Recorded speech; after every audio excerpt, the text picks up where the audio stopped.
प्रेम से बोलो गोविंद भगवान की जय।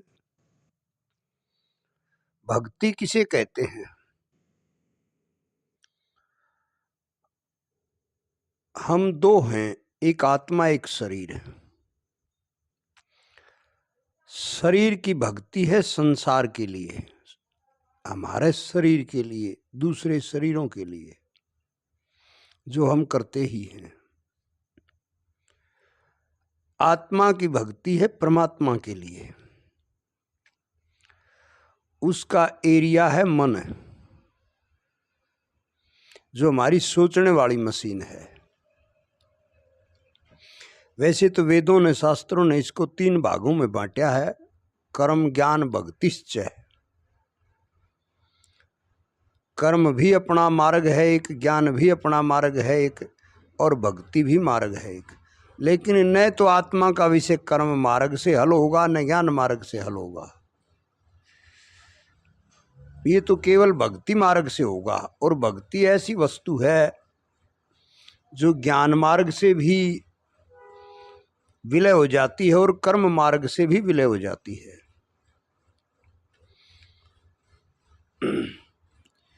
केवल हमने शरीर का लक्ष्य लेकर ही संसार की सदा से भक्ति की है,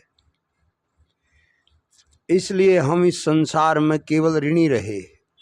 इसलिए संसार को ऋणानुबंधु कहते हैं, अर्थात प्रत्येक जीव अपने ऋण का आदान प्रदान करने के लिए यहाँ पैदा होते रहते हैं भिन्न भिन्न शरीरों में। चाहे वो वृक्ष हो, चाहे वो पशु हो, चाहे मनुष्य हो या देवता हो, सब शरीरों का यही हाल है। मनुष्य एक कर्म शरीर है, बाकी सब भोग शरीर हैं। 84 लाख शरीरों में 83,99,999 शरीर जो हैं भोग शरीर कहलाते हैं, देवताओं तक भी। तो हमें केवल देह का लक्ष्य लेकर ही संसार की भक्ति नहीं करनी चाहिए, हमें आत्मा का लक्ष्य लेकर के भगवान की भक्ति करनी चाहिए। तो वो ज्ञान मार्ग से भी विलय होगी। ज्ञान क्या है? हम आत्मा हैं, आत्मा का विषय परमात्मा है। जब तक आत्मा को परमात्मा की प्राप्ति नहीं होगी परिपूर्ण रूप से, तब तक हमारा लक्ष्य हल नहीं होगा। और शरीर के लिए भी आवश्यक है। जब तक शरीर है, भगवत प्राप्ति के बाद भी संसार की आवश्यकता रहेगी। तो इसमें शरीर से कर्म करें, लेकिन मन में लक्ष्य प्रत्येक कर्म में ईश्वर की सेवा का भाव बनाएं। शरीर संसार का कोई भी कर्म करे, उसमें हमारे मन का भाव है कि हम श्री कृष्ण की सेवा करते हैं, श्री राम की सेवा करते हैं, वो इसमें बैठे हैं। हम पानी पीते हैं, श्री कृष्ण को पिला रहे हैं। स्नान करते हैं, उसको स्नान करा रहे हैं। वस्त्र पहनते हैं, उसको पहना रहे हैं। भोजन करते हैं, उसको खिला रहे हैं, प्रत्येक ग्रास ग्रास में। तो ये बड़ा सहज है, इसीलिए इस कर्म को बार बार रिवीजन कराया जाता है। तो अब मन का भाव ईश्वर के निमित्त हो गया। इसी को वास्तविक भक्ति का ठीक सार सरल साधन कहते हैं। सहजा उत्तमा अवस्था, ये सहज अवस्था है क्रिया के साथ भगवान को अर्पण करना। ध्यान धारणा मध्यमा, ये ध्यान धारणा जो है एक स्थान पर बैठकर एकांत में हो सकती है, लेकिन शरीर की मूलभूत जरूरत पूरी करने के लिए फिर उठना पड़ेगा, तो वहां कट जाएगा। इसलिए वो भी कर्म अधम है। ध्यान धारणा अधम कर्म है।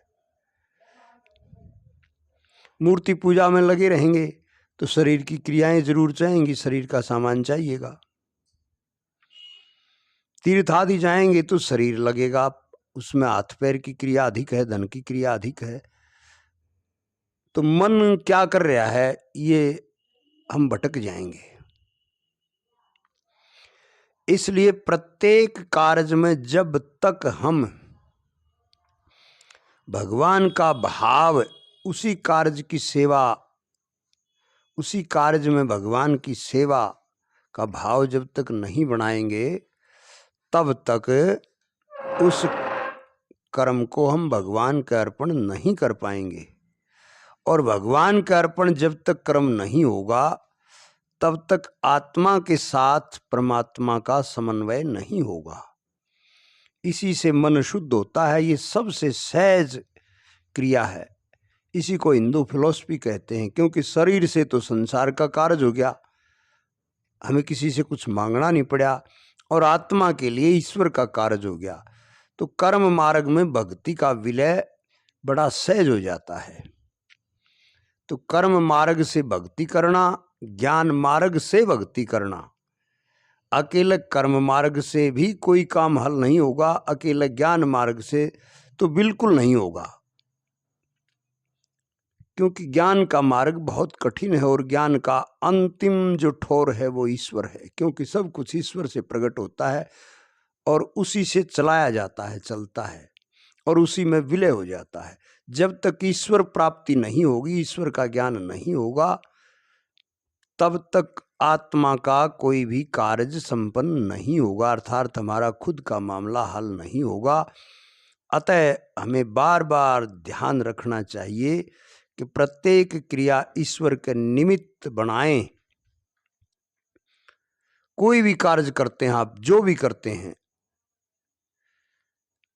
जिस समय भगवान को भूल करके, उसकी सेवा का भाव भूल करके करेंगे, तो वो चाहे आप दिखने में अच्छा सवामणी यज्ञ आदि कुछ भी हो, वो भी शुभ कर्म नहीं माना जाएगा। अतः भगवान को भूल करके जो किया जाता है वो अपराध माना जाता है, उसकी याद में जो भी किया जाता है वो धर्म माना जाता है।